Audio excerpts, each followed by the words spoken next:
A história começa quando o protagonista começa a recitar um feitiço de um livro que ele pegou. Parece que ele estava invocando algo e, olhando mais de perto, uma mulher com chifres apareceu. Vendo seu invocador, ela questiona o motivo de tê-la chamado. Cerca de 11 horas antes, o protagonista encontrou uma colega de classe que aparentemente estava confessando seu amor a Kenji. Parece que ela gostava dele há muito tempo e queria sair com ele. Ao ouvir isso, ele ficou feliz e aceitou imediatamente, orgulhoso do tempo que esperou para finalmente conseguir uma namorada, 17 anos esperando. Mas seu encontro logo se tornou trágico quando outra garota interveio, dizendo que a carta de amor era uma mentira. Uma após a outra, várias garotas apareceram, incrédulas, chamando Kenji de pior pessoa. As coisas rapidamente azedaram, enquanto todas se preparavam para lhe dar uma lição por brincar com o coração de uma donzela. Assustado, ele gritou na sala de aula. Ele percebeu que aquilo era um sonho terrível e que ainda estava preso ao passado. Outra pessoa concordou ao lado dele, dizendo que não é bom ficar remoendo essas coisas. Era professor o tempo todo, e seu amigo ria dele e da situação, enquanto Kenji era mandado para a sala de orientação depois das aulas. Parece que ele teve um momento difícil. Seus amigos o chamam de corajoso por dormir durante a aula de japonês da Kitagawa. Parece que ela tentou acordá-lo, mas mesmo assim ele não conseguiu levantar a tempo. Ele então revelou que estava fazendo algumas pesquisas. Seus amigos brincaram dizendo que ele estava apenas vendo coisas indecentes. Eles continuam zombando dele por terem encontrado suas revistas sujas e o chamam de antiquado. Seus amigos então sugerem que ele arrume alguém para namorar, especialmente porque a irmã mais nova de um deles é bastante popular. Assim, poderia apresentá-los.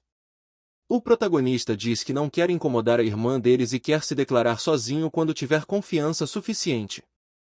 Ao ouvir isso, eles dizem que ele fala as coisas mais estranhas. Ele também revela ter gasto toda a sua mesada do mês. E parece que é fim de semana, então sair está fora de questão. Além disso, ele tem coisas importantes para fazer hoje e amanhã. Quando se despede dos amigos e vai caminhando de volta para casa, ele reflete sobre ter sido pego dormindo na aula, e percebe que não está em condições de se confessar para ninguém no momento. Uma namorada de verdade não passa de um sonho para ele. Mas hoje isso parece ter fim. Para melhorar e aproveitar sua vida escolar, ele planeja invocar um demônio para realizar seu desejo. Ele está determinado a fazer isso, mas tenta se conter, percebendo as palavras constrangedoras que o fazem derramar lágrimas de vergonha. O grande demônio que ele quer invocar é a Lady Green. Parece que ela possui a habilidade de realizar seu desejo. Ansioso, ele se pergunta se será capaz de negociar sem ficar nervoso. Mas com grande determinação, ele chega em casa querendo resolver seu passado de alguma forma e aproveitar sua vida com um relacionamento romântico de verdade. Porém, ao fazer o ritual, ele assume que falhou. Ele acha que cometeu um erro e que não é bom o bastante. Mas o demônio afirma ser a grande duquesa do mundo demoníaco chamada Greore. O protagonista estranha, pois sua aparência e personalidade são totalmente diferentes da lenda. Enquanto ele conversava com o demônio, sua irmã mais nova aparentemente ouviu uma voz feminina em seu quarto. Ela questiona isso, fazendo Kenji entrar em pânico, achando que aquilo é ruim, e culpa o demônio pelo barulho. Ele implora para que o demônio coopere. Ele abre a porta rapidamente e pede desculpas, inventando uma desculpa de que estava tentando ajustar o volume para assistir a um filme e acabou exagerando no som. Sua irmã o repreende e avisa para não ficar acordado até tarde. Depois ela percebe que também não tem aula no dia seguinte e está bem acordada, sugerindo assistir ao filme com ele no quarto. O protagonista se desculpa e revela que na verdade estava assistindo vídeos adultos. Ouvir isso choca a garota, que o acusa de esse ser um dos motivos dele não ter namorada. Ela também nota que ele está com a cabeça para fora da porta, e pergunta se ele não quer que ela entre no quarto. Mas ele exclama que não está vestindo nada por baixo e estava vendo aquele tipo de vídeo. Isso faz com que ela exploda com ele. Parece que ele evitou mais um mal-entendido e conseguiu se safar na lábia. O demônio o insulta por ser péssimo em blefar. Ela também ameaça dizendo que, se ele sair do círculo mágico de proteção antes de assinar o contrato, ela acabará com a vida dele. Isso o deixa ansioso, mencionando algo sobre sua vida passada. Isso desperta a curiosidade da demônio, que pergunta se ele tem memórias da vida anterior. O protagonista lembra de coisas de 2 anos atrás, e isso também estava relacionado a invocá-la. Ela pede mais detalhes, curiosa. Ele então se apresenta como tendo sido um grande sábio renomado em um mundo de espadas e magia. O demônio não acredita e o chama de vergonhoso. Na vida passada, ele morreu em um acidente e tem coisas das quais se arrepende. Ele realmente queria voltar para seu mundo original. Ela fica confusa. Se ele fosse realmente um grande sábio, poderia fazer isso sozinho em vez de invocar um demônio para ajudar. Parece que era impossível para ele viajar para outro mundo em seu estado atual e enfraquecido. Não apenas sua aparência voltou ao que era, mas seu corpo fraco e a falta de habilidades mágicas eram fatais. Ele fez o melhor que pôde para reproduzir o ritual de invocação transmitido naquele mundo. Esse foi o motivo pelo qual ela foi invocada, pois possuía o conhecimento necessário. Griori fica curiosa sobre aquele mundo e se nele existia magia. Ao ouvir que todos possuem poderes mágicos no outro lado, ela não pensou 2 vezes em concordar e quis fazer um contrato especial com o protagonista. No entanto, ela avisou que a compensação por um contrato com um demônio como ela seria sua alma. Ele já sabia disso e pediu que ela só a levasse após sua morte natural, mas, claro, apenas se seu desejo fosse realizado. A demônio diz que ele é surpreendentemente cauteloso e se pergunta se ele tem mesmo condições de impor tais condições. O protagonista fica nervoso, pois violência não é a resposta. Ela então afirma que aquele encontro era uma oportunidade rara e considera o contrato estabelecido. Ela se apresenta oficialmente como duquesa do mundo demoníaco, detentora da autoridade do universo. Ela pergunta qual era o arrependimento que ele quer resolver ao ponto de vender sua alma para uma demônio como ela. O protagonista revela seu desejo, ver como estavam as garotas de seu harém depois que ele morreu. A demônio fica chocada ao ouvir que ele tinha um harém e pergunta se ele era um imperador ou algo assim. Grimório provoca dizendo que ele tem cara de virgem, talvez por conta do trauma da causa de sua morte na vida passada. Ele assegura que era super popular e estiloso. Quando ela questiona a causa da morte, ele revela ter sido esfaqueado por uma das garotas no meio de algo, o que a faz comentar o quão traumático aquilo foi. Ela então usa seus poderes para rastrear as coordenadas do mundo anterior dele e criar um ritual para formar um portal de transferência. Quando termina, ela insiste em abrir o portal imediatamente. Mas ele a impede, dizendo que sua casa seria destruída no processo e sugerindo que façam isso em um lugar mais isolado. Ao sair do quarto para pegar seus sapatos, ele encontra-se achando do lado de fora. Parece que ela estava ali o tempo todo. Ela o repreende dizendo que ele é péssimo em guardar segredos, fingiu ter ido embora, mas ficou ouvindo tudo. Ela começa a chorar, perguntando se ele não é seu verdadeiro irmão e sim alguém tomado pelas memórias de uma vida passada. Enquanto ele tenta explicar que tem um motivo para querer voltar, ela pergunta, com ciúmes, se ele quer tanto assim ver o harém dele. Para o choque dele, ela já estava com uma faca apontada para seu estômago. Quando ele se aproxima, começa a tossir sangue e cai. Ela então ordena que a demônio pare de se esconder e apareça. A demônio enfrenta Cia e pergunta o que ela pretende, já que eles são irmãos de sangue. Cia então revela que iria ser abandonada, e que é a única mulher que deve estar ao lado dele nesta vida e na anterior. Kenji não acredita no que ouve.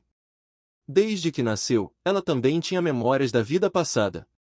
Ela revela ser a primeira parceira que ele invocou, e a traidora que o matou em sua vida anterior. Seu nome era Saki, o espírito da raposa. Após tirar a vida dele, ela também se matou, pois não tinha pego a um mundo sem ele. Ela se certificou de criar um feitiço de reencarnação para que pudessem nascer juntos novamente. E ela teve ele para si durante 17 anos, até hoje, tendo o prazer de tê-lo só para ela. Mas agora está furiosa porque uma demônio apareceu diante de seu irmão. A demônio pergunta o que uma simples humana poderia fazer contra ela. Mas Saki presume outros planos e revela sua verdadeira forma.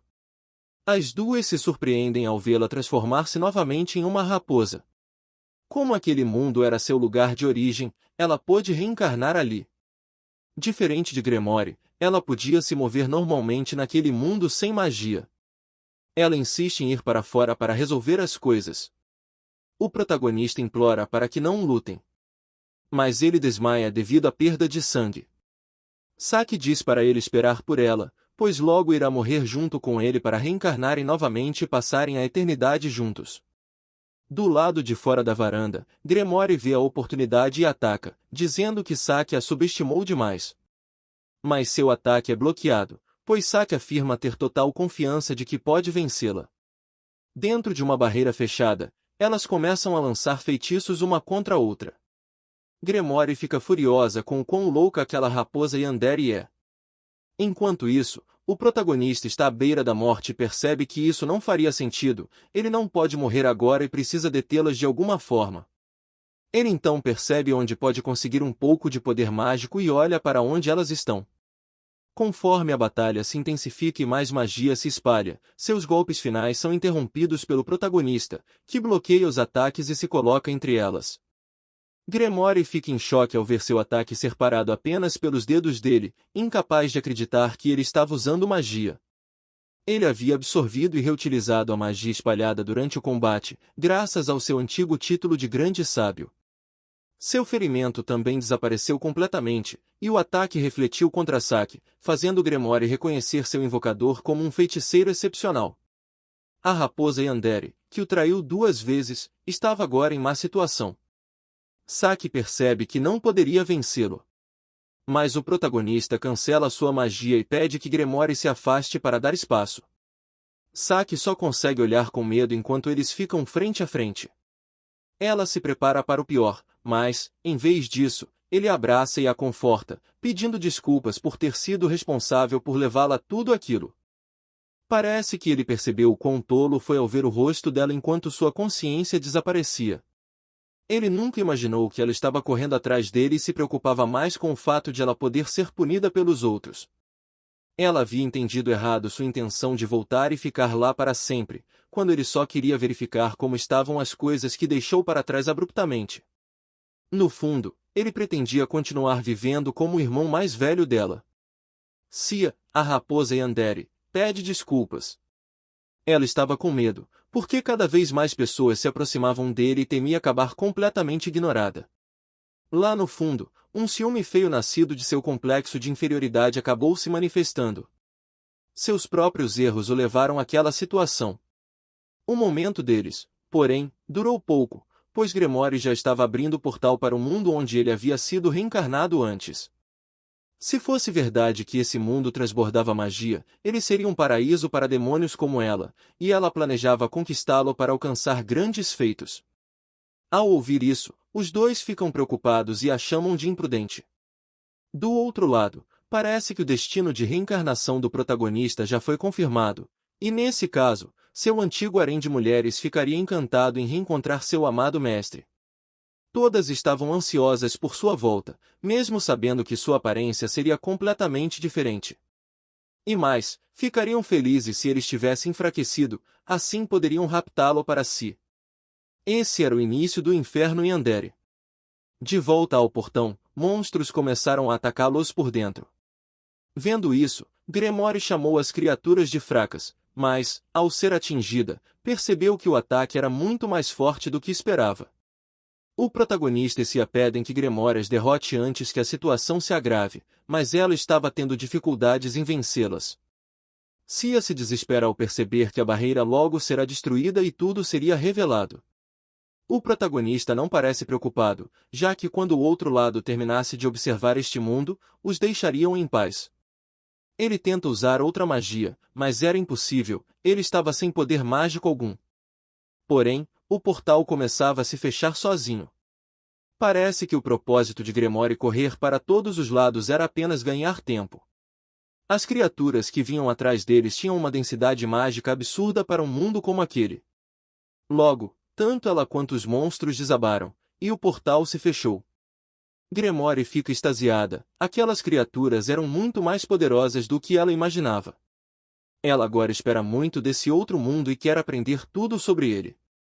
Ao descer, ela pede mais informações, mas o protagonista está satisfeito e diz que não quer voltar lá, o contrato havia sido cumprido. Grimoire se revolta, dizendo ser impossível, só o vazamento de magia daquele portal já poderia deixá-la muito mais forte. Ela pergunta o que aconteceria se invadissem e tornassem aquele poder delas. O protagonista responde que isso seria impossível, destruindo a ambição dela. Então ele pergunta o que ela achou dos monstros de antes. Para ela, pareciam demônios de alto nível, mas na verdade eram apenas familiares de baixo escalão usados para reconhecimento. A densidade mágica do mundo Tulia era normalmente alta. Era um mundo repleto de monstros, inclusive alguns tão selvagens que poderiam destruir países inteiros facilmente. Além disso, os humanos de lá eram mais fortes do que o esperado, embora presos à tecnologia medieval. Era possível que os habitantes daquele mundo fossem mais fortes que os próprios demônios.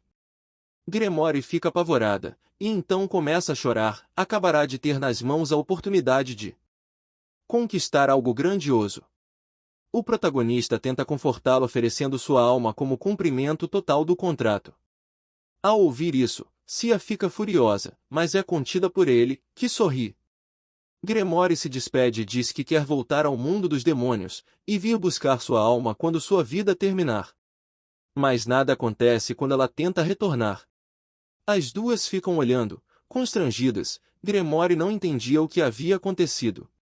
Em seguida, ela percebe que não podia mais voltar para o mundo demoníaco. Normalmente, ela poderia simplesmente desfazer seu corpo temporário e regressar, mas Cia usa magia ocular para analisar e revela que o corpo de Grimoire agora estava completamente encarnado. Isso deve ter acontecido porque ela absorveu magia demais do portal. Seu corpo agora estava preso às leis daquele mundo, ela só podia usar um pouco de magia e havia se tornado praticamente humana. Ela fica em choque. Depois, começa a rir de forma histérica, pega a faca e tenta tirar a própria vida para voltar. O protagonista interfere, pois ela poderia desaparecer para sempre daquele modo. Logo, os efeitos colaterais começam, suas roupas se desfazem. Ela grita, e o protagonista fica sem saber se olha ou desvia o olhar. Aquele mundo tinha pouquíssima magia, e o ritual servia para sustentar as atividades demoníacas. A magia usada no contrato vinha do mundo demoníaco, e como o contrato foi concluído, também serve para apoiar as atividades demoníacas. Parece que a magia usada para cumprir contratos vem desse mundo demoníaco, e como o contrato com o protagonista foi concluído, o suporte mágico desapareceu, o que significa que Gary nem sequer tem magia para manter sua roupa. Tudo o que ela pôde fazer foi ficar indefesa e chorar. Eles tentam encontrar maneiras de ajudá-la, mas parece que ele já resolveu as coisas com sua vida passada e não quer mais depender de magia ou demônios. Cia aponta que isso é impossível, já que ele já foi descoberto no lugar onde reencarnou. Parece que os familiares que apareceram antes vieram investigar e procurar qualquer rastro dele. Enquanto ele tenta usar o argumento de que eles apenas ficariam decepcionados ao ver seu estado atual, Cia rebate dizendo que nem todos o admiram apenas por sua força. Até porque, mesmo agora, Cia ainda o ama muito. O protagonista então exclama que, assim que Grimoire se acalmar, ele quer fazer outro contrato, mas no momento isso parece impossível, então ele a deixa sozinha por um tempo. Enquanto descansam um pouco, Cia comenta sobre sua vida passada ter sido revelada, e apesar de tudo, demonstra entusiasmo em dormir juntos no quarto dela. Quando ele faz um carinho em sua cabeça e a faz corar, o protagonista, sendo completamente lerdo, insiste em pegar emprestado o quarto dos pais deles naquela noite. Isso a deixa em choque e arrasada. Em seguida, ela se aproxima da ex-demônio Grimoire com um sorriso malicioso no rosto. Ela sugere fazer um pequeno acordo com ela. Com um olhar assustador, a antiga raposa Yandere explica que, se ela concordar, fornecerá suporte para que ela viva neste mundo e ajudará a resolver sua condição atual.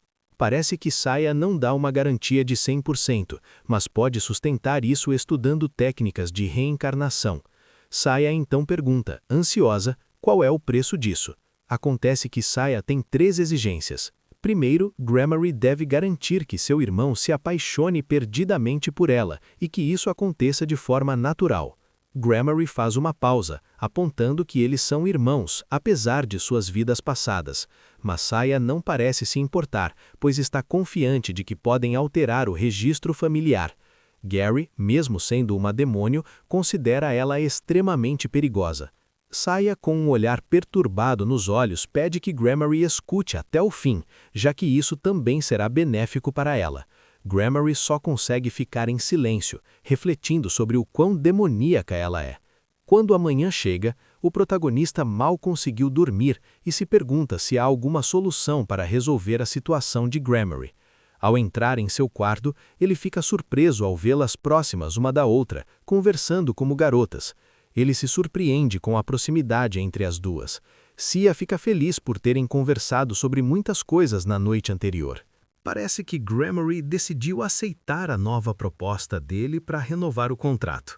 Ao que tudo indica, Saya definiu os termos. Gary deve protegê-lo de qualquer pessoa envolvida com ele no outro mundo. Embora isso pareça meio vago, é necessário para demônios como ela que desejam permanecer neste mundo por muito tempo. A condição também vale até o fim da vida dele. Gremory, porém, tem outros planos para as condições. O protagonista oferece seu computador, mas isso deixa Gremory furiosa, dizendo que um lixo desses não merece ser oferecido. Saya acalma a situação, pois aparentemente eles concordaram em fornecer apoio com roupas, comida e outras necessidades. Ela também já planeja explicar tudo aos pais e então eles formam novamente o contrato. Ao testar seus poderes mágicos de volta, ela fica feliz e entusiasmada, começando imediatamente. Em seguida, transforma sua roupa de volta ao original. Mas Saya parece insatisfeita, já que sua roupa favorita foi destruída.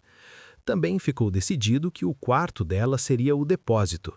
Quanto à ideia de irmãos ficarem juntos, parece que ele queria um pouco de privacidade, mas Saya não se importa nem se ele for ver suas coleções. No fim, parece que deram a ela outro quarto para ficar. Antes de resolverem tudo, porém, Gremory pergunta sobre as ex-namoradas dele da vida anterior. O protagonista não tem certeza, dizendo que são em número de 3 dígitos, mas Saya confirma que há 7 que com certeza não desistirão dele. Aparentemente, anteriormente existia uma mesa redonda composta por 8 pessoas que foram suas amantes. Ao ouvir isso, Gremory comenta que ele realmente era alguém impressionante naquela época. De volta ao outro mundo, parece que as 7 mulheres estavam se reunindo após serem convocadas. Nessa mesa redonda, somos apresentados a Vera Cruz, a Radiância Ardente, Anita, o recipiente da corrupção, Xeristina, a Santa de Sangue de Ferro, Aruia, a Flor do Vento de Elgena e, por fim, Calavina, o Abismo Divino da Esperança. Calavina anuncia a todos que identificaram onde ele foi reencarnado. Isso as surpreende e, acima de tudo, as deixa felizes ao ouvir a notícia. Quando questionada sobre a base dessa afirmação, é mostrado um registro onde confirmam que a forma de onda da alma do garoto corresponde perfeitamente à descrição. Elas demonstram confiança, pois ele ainda tem aquela expressão boba no rosto. Ao ver isso, uma das integrantes do grupo fica furiosa, questionando por que uma raposa traiçoeira está com ele. Sugerem que ele deve tê-la perdoado por ser indulgente com aqueles próximos a ele. Também se perguntam por que ele abriu o portal, já que poderia simplesmente ter voltado. Argumentam que alguém hostil a ele interferiu. Ao ouvir isso, ficam animadas com a ideia de esmagar essa entidade hostil enquanto planejam trazê-lo de volta. Enquanto reúnem mais informações sobre a área e o mundo, parece que ainda não tem muito, pois estão no momento implantando um portal para investigação. Também somos apresentados a 2 reclusos. Parece que perceberam algo quando o familiar que usavam para monitorar o outro mundo foi destruído. Ansiosas para verificar, o grupo se dispersa, preocupada com a possibilidade de algo sério ter acontecido. Vera Cruz questiona se tudo isso está ocorrendo conforme o plano. Em seguida, comenta que as duas são parecidas, mas que, no caso dela, seus desejos são muito mais superficiais e mesquinhos do que se imagina, e que pretende tirar vantagem da situação, já que a rivalidade por Candy, o protagonista, já começou.